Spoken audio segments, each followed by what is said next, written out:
Installer une verrière pour séparer une entrée et un séjour est une bonne solution pour créer une semi-séparation.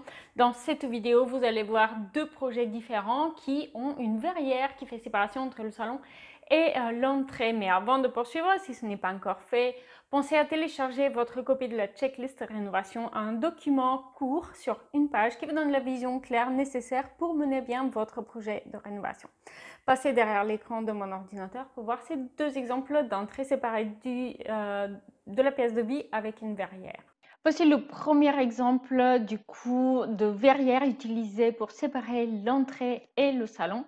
Ici, c'est une maison familiale de plein pied. Donc, le projet consiste en l'aménagement des combles au-dessus de la maison et une rénovation globale du rez-de-chaussée. Du coup, il va y avoir une seule chambre, un rez-de-chaussée avec une suite parentale, globalement, deux bureaux et à l'étage, les chambres pour les enfants. Donc, voici l'entrée de la maison qui se fait par ici.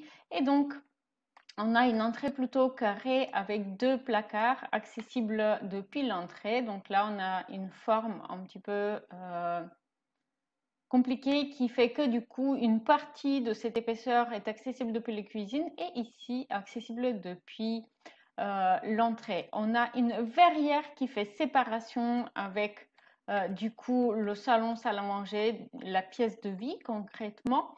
Et je vais activer une coupe pour vous montrer ce que ça donne aussi en coupe. Et du coup, cette verrière, elle fait séparation partielle entre l'entrée et la pièce de vie. Parce que du coup, cette pièce de vie, elle a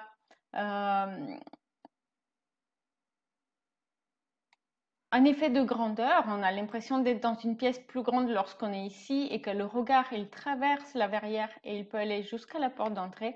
Et d'un autre côté, depuis la porte d'entrée, depuis l'entrée, du coup, on a la lumière de la baie vitrée du salon qui va apporter de la lumière naturelle dans cette entrée. Et du coup, la pièce va être beaucoup plus agréable au quotidien.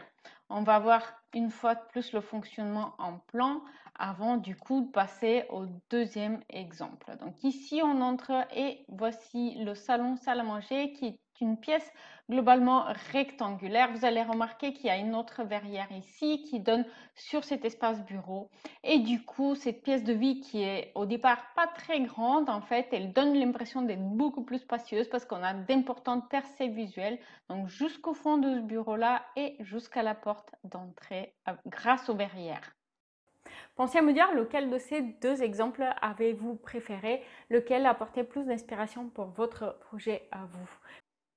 Voici donc le deuxième exemple de verrière utilisée pour séparer une entrée et un salon. Donc ici, cette grande pièce, elle fait à peu près 40 mètres carrés.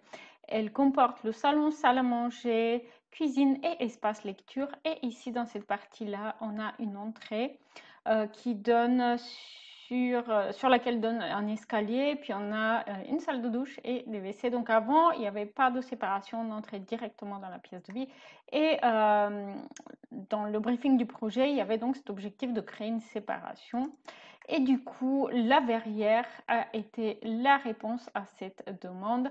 Et comme vous pouvez le voir, la verrière, elle fait ce travail de manière très, très efficace puisqu'on a en partie basse, on allège une partie opaque et en partie haute, on a cette ouverture, ce qui permet du coup d'avoir de la lumière naturelle dans l'entrée qui est peu éclairée autrement, qui permet de ne pas arrêter les percées visuelles entre les différents espaces et donc ça permet d'agrandir visuellement l'espace. Donc par exemple, quand on est dans le salon, on va avoir une vue sur la salle à manger et en transparence à travers la verrière, on va pouvoir voir jusqu'à la porte d'entrée. Donc ça permet des percées visuelles lointaines qui sont toujours très appréciées en aménagement d'intérieur car elles permettent d'avoir l'impression d'être dans une pièce plus spacieuse, plus lumineuse et souvent donnent une impression haut de gamme à l'aménagement globalement.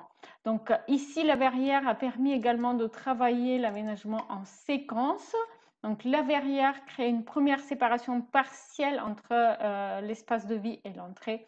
Et ensuite, on a une deuxième séparation partielle composée par l'habillage de ce poteau porteur avec une claustre à bois, mais aussi ce meuble qui fait séparation, un meuble biface qui fait séparation entre la cuisine salle à manger et le salon espace lecture. Merci d'avoir vu cette vidéo. Si vous l'avez aimée, vous allez sans doute aimer voir aussi cette vidéo qui présente avec plus de détails la pièce de vie présentée dans le deuxième exemple.